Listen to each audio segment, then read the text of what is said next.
Alright guys, this is a short intro video for Canada. Of course the red is Quebec, but we'll get into that later. This is the geography of Canada. We're first going to hit some key vocab terms right now. You only have 4. First one is going to be indigenous. That just simply means native people, the people that were there first. Next up you have dominion. That's a self-governing nation, but it's still one that acknowledges the British monarch as chief of state. Of course, this is Canadian currency, but on the bill, it is the Queen of England's face. There's that connection. Now, next up, you're going to see these last 2 words when we go into the Quebec independence movement. These are separatists. These are people that want themselves or their country separate.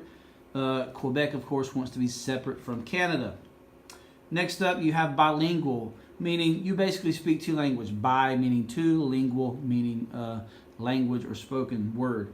Next up, you have the indigenous people. This is in vocabulary. We're just going to right into it.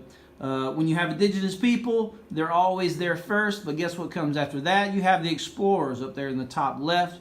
After the explorers come, people want to make some money, so you have your trappers and your traders. That's the middle picture.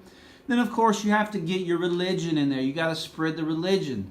So you have the missionaries come. After the missionaries come, the colonists say, okay, it's safe for us, but you know what? Just to be real safe, let's bring the army with us as well. That's what's down in the bottom right.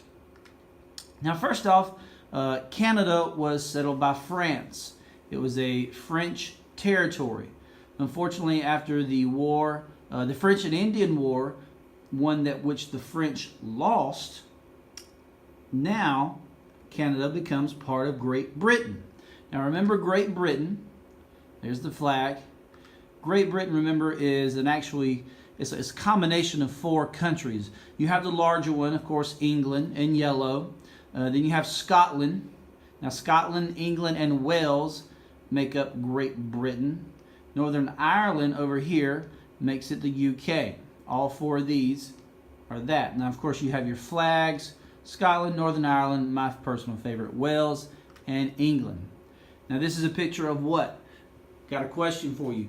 When we go through our studies of the histories that we've done before, what kills more people? Not just native people, not just indigenous people, but just more people in general. That's disease.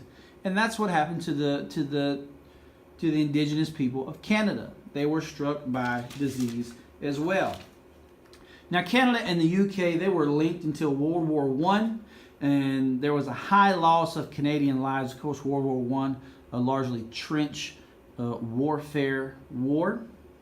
But in 1931, British Parliament granted independence, and in 1982, it was completely separated from Great Britain. However, of course, the monarch is still shared. They still share the same monarch, and that is the Queen of England.